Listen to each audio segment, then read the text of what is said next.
भिडिअआव आरो फिन खेबसेबाव बरायफिनबाय। दिनैनि गोदान भिडिअआ नैबे रेशन कार्डनि सायाव जागोन आरो पीएम किसान सन्मान निधि योजना स्किम 20 नं इनस्टलमेन्टनि फैसा सोनाय आरो गोबां पीएम किसानाव प्रब्लेम जादों रां मोननाय मोनि बेनि सायाव जोङो सावरायगोन। आरो रेशन कार्डनियाथ' मोनसे मोजां खौरां लानानै फैदों। जुदि नोंथांनि आखायाव रेशन कार्ड दं, रेशन कार्डनि जोहै जुदि नोंथाङा फ्रियावनो माइरं मोनबाय थायो, गभर्नमेन्टआ रेशन कार्डनि जोहै गोदानै बेयाव स्किम सरजाबनो थांनाय जोङो बे आपडेटखौ दिनैनि नैबे भिडिअनि जोहै जोङो नायगोन। नोंथांनि थाखाय मोनसे मोजां खौरां मिथिनो लागा आपडेट लानानै फैदों। नोंथाङा भिडिअखौ जोबजासे नायलांबाय थाबानो जाबाय आरो बेफोरबायदिनो गोदान आपडेट डिटेल स्किम डिजिटेल खौरां जुदि नोंथाङा मिथिबाय थानो सानदों, जुदि चेनेलाव गोदान फैदों चेनेलखौ नोंथाङा साबस्क्राइब खालामनानै लाबानो जाबाय। दानिया जोङो गिबियाव नैबे रेशन कार्डनि जोङो आपडेट जोङो सावरायनि मस्ट इम्पर्टेन्ट नोंथांनि थाखाय मिथिनो लागा। आङो सिगांनि भिडिअआवबो नोंथांमोननो खोथाबोबाय दंमोन।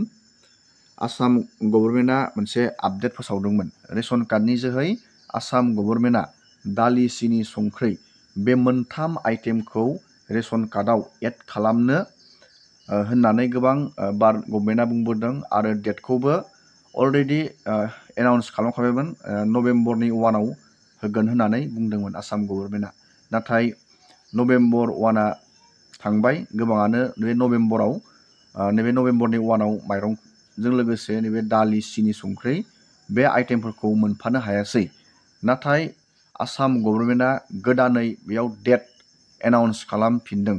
माबे डेटआव नोंथाङा रेशन कार्डनि जोहै बे दालि, सिनि, संख्रिखौ मोननो हागोन, बेसेबां क्वान्टिटि मोननो हागोन, बेसेबां दामाव मोननो हागोन, जोङो बे गोदान आपडेटखौ सावरायनि। मोनसे नोंथांनि थाखाय मिथिनो लागा। दानिया जोङो सावरायनि बेसेबां बे रेशन कार्डनि जोहै बेसेबां क्वान्टिटि होमारगोन, माब्ला होमारगोन, जोङो बेखौ नायनि। नोंथांमोना बेखौ 10 नभेम्बर नैबे दा सोलिबाय थानाय 10 नभेम्बराव नोंथांमोना बे आइटेमफोरखौ मोननो हासिगोन। रेशन दखानाव थांनानै नोंथाङा बे दालि, सिनि, संख्रि बे आइटेमफोरखौ नोंथाङा खम बेसेनाव मोननो हागोन। बेसेबां दामाव नोंथाङा मोननो हागोन बेखौबो नायगोन। नोंथाङा बे मोनथाम आइटेमफोरखौ नोंथाङा गासैजो 117 राङावनो आसाम गभर्नमेन्टनि बे स्किमनिफ्राय नोंथाङा रेशन दखानाव थांनानै मोननो हागोन। 10 नभेम्बर नोंथाङा डेटखौ गोसोआव लाबानो जाबाय। 10 नभेम्बर। दानिया बेसेबां खमाव नोंथाङा मोननो हागोन? हमना ला नै नोंथाङा दखानाव जुदि दालि सेरसेयाव 100 रां होनानै बायनांगौ जायो आरो सिनियाव नोंथाङा 50 रां होनानै बायनांगौ जायो किल'आव, आरो संख्रियाथ' बेयो नर्मेल, बेयो 10 थाखा लायो। प्लास नोंथाङा दखानाव खरसा खालामनांगौ जायो बे मुवाफोरखौ बायोब्ला 160 रां नोंथाङा खरसा खालामनांगौ जायो। नाथाय नोंथाङा नैबे रेशन कार्डनि जोहै बे आइटेमफोरखौ नैबे 117 रां नोंथाङा माइनास नैबे 43 नोंथाङा खम, नैबे खमावनो मोननो हागोन। 43 रां नोंथाङा खम बेसेनाव मोननो हागोन बे रेशन कार्डआव जुदि बे मुवाफोरखौ होयोब्ला। दानिया नोंथाङा रोखा जाबाय। दानिया बेसेबां मोननो हागोन? नोंथाङा बेखौ 1 केजि करे मोननो हागोन। दालिखौ सेरसे, संख्रिखौ सेरसे, सिनिखौ सेरसे, बेबायदि करे नोंथाङा 1 केजि करे नोंथांमोना मोननो हागोन। बे आपडेटखौ आं नोंथांमोननो दा भिडिअनि जोहैबो होगोन। नोंथाङा भिडिअखौ नायबानो जाबाय। ৰাইজ, বহুদিনৰ পৰা আলোচনা কৰি আছিলো যে নৰেন্দ্ৰ মোদী ডাঙৰীয়াই আমাক বিনামূলীয়া চাউল দিয়ে, আমি অৰুণোদয় আঁচনি দিওঁ, আৰু মোদী ডাঙৰীয়াই আমাক বছৰত 5 লাখ টকালৈকে বিনামূলীয়া চিকিৎসা গ্ৰহণৰ সুবিধা দিয়ে।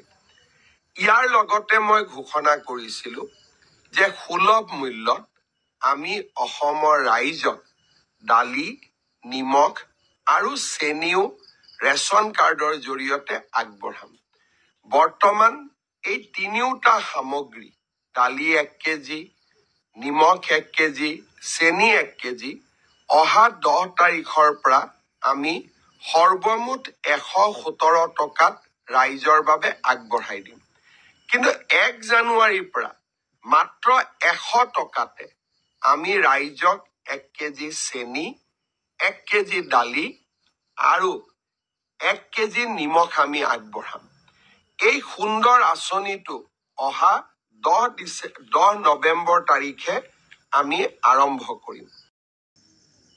दानिया नोंथाङा बुजिबाय 1 नवेम्बराव होगोन होननानै बुंदोंमोन आं भिडिअबो बानायदोंमोन नाथाय डेटआ चेन्ज जाफिनदों नोंथांमोना 10 नवेम्बराव जुदि नोंथांनो बे आइटेमफोरखौ नांगौ 10 नवेम्बर खालि नोंथांमोना रेशन दखानाव थांनानै बे मुवाफोरखौ नोंथाङा मोननो हागोन। दानिया जोङो बेलेग आपडेटखौ जोङो सावरायनि बेनो जाहैबाय पीएम किसान सम्मान निधि योजना स्किमनि जोङो मोनसे आपडेटखौ सावरायनि गोबाङानो सोंहरदों गोबांनियानो राङा पेन्डिं जादों 20थि इनस्टलमेन्टनिया हाबाखै आं नोंथांमोननो दाख्लै मोनसे आपडेट होदोंमोन नाथाय भिडिअआ मानिबा जाहोनाव दानजालांदों आं नोंथांमोननो फिन खेबसेबाव खोन्थाफिननि आरो रां सोनायनि आपडेट रांखौ नोंथाङा माब्ला मोननो हागौ बेनिबो आं नोंथांमोननो आपडेट खोन्थाहरनि दानिया जोङो सावरायनि पीएम किसान सम्मान निधि योजना स्किमनि गोनां आपडेटफोरखौ बे गोनां आपडेटफोरानो जाहैबाय गिबियावनो रां सोनायखौ सोंहरग्रोबाय थादो पीएम किसाननि रांखौ फाइनाल माब्ला मोननो हागोन नैबेयाव नोंथांमोना नायबानो जाबाय 20 इनस्टलमेन्टखौ आगस्टआव सोनाय जादोंमोन नैबेयाव पीएम किसाननि रांखौ नोंथांमोना बयबो मिथियो बोसोराव मोनथाम किस्तियाव होनाय जायो मास मोनब्रैनि गेजेर रांखौ लन्च खालामनाय जायो 2000 रांखौ लन्च खालामनाय जायो बेखौ गासिबो मिथिगौ नोंथांमोना नैबे मान्थखौ सानबानो जाबाय आगस्ट सेप्तेम्बर अक्ट'बर नवेम्बर नैबे नवेम्बर मान्थ नोंथां नङाबा डिसेम्बरनि फार्स्ट उइक बे मान्थआव नोंथांमोना पीएम किसाननि 21 नं इनस्टलमेन्ट नैबे 20खौ सोखांबाय 21 नं इनस्टलमेन्टखौ नैबे नवेम्बर नङाबा डिसेम्बरनि फार्स्ट उइकआव नोंथांमोना मोननाया 100% रोखा दा जेबो अफिसियेलि डेट फैथ'वाखै रां सोनायनि नाथाय मान्थआ नैबे नवेम्बर आरो डिसेम्बरनि फार्स्ट उइक बेनि गेजेराव रांखौ नोंथांमोना मोननो हागोन बेनि आपडेट फैयोब्ला आं नोंथांमोननो भिडिअनि जोहै खोन्थाहरबाय थागोन आरो मोनसे प्रब्लेम बे प्रब्लेमानो जाहैबाय गोबाङानो सोंहरदों रांखौ नैबे 20थि नं इनस्टलमेन्टनि रांखौ गोबाङानो मोननो हायाखै होननानै बुंदों बेनि केसखौ आं दाख्लैबावै नोंथांमोननो खोन्थाखांबायमोन मा जाहोननि थाखाय बेयो स्टप जादों बेखौ बोरै नायो दानिया नोंथाङा नैबे नटिसआव रोखायै फरायनानै जुदि नायोब्ला नोंथाङा मिथिगोन मानि जाहोनाव नोंथांनि पीएम किसाना हल्ड जानानै दं पीएम किसाननि राङा आं मोननैसो आपडेटखौ खोन्थाहरनि नैबेयाव लिरदों फार्स्टआवनो फार्मार हु एक्वायर लेन्ड अनारशिप आफ्टार 01/02/2019 जुदि नोंथाङा नोंथांनि बे हाखौ नैबे नोंथांनि नामाव हमना ला नोंथांनि हाया नोंथांनि बिमा बिफानाव थायो बेखौ जुदि नोंथाङा नैबे 01/02/2019 आव नोंथांनि नामाव बाननानै लादों बा गुबुननि हाखौ नोंथाङा नैबेयाव नामजारि खालामदों बे सनाव बेयो पीएम किसाननि गाइडलाइननि बेरेखा जायो बेनिखायनो नोंथांनि बे पीएम किसाननि रांखौ स्टप खालामनाय जादों होननानै नैबेयाव रोखायै लिरनानै होदों आरो नैबे 2 नाम्बाराव मोनसे आपडेट लिरनानै होदों बे हानि पाट्टा मोनसेजोंनो सानै साथाम फेमिलिफोरा पीएम किसानखौ एप्लाइ खालामनायनि जाहोनाव टेम्परारिलि बेखौ होल्ड खालामना दोननायनि बेयाव बाथ्रा बुंदों दानिया नोंथाङा रांखौ मोनफिननो थाखाय फिजिकेल भेरिफिकेसन कमप्लिट खालामनो नांगोन नोंथाङा नोंथांनि डिस्ट्रिक्टनि एग्रिकालचार अफिसाव थांनानै बेनि बागै खौरां लाहैबानो जाबाय जुदि नोंथाङा रांखौ मोनफिननो लुगैदों नङाब्ला किन्तु नोंथांमोना रांखौ मोननाय नङा नोंथांनिया बे हल्डआनो जानानै थाबाय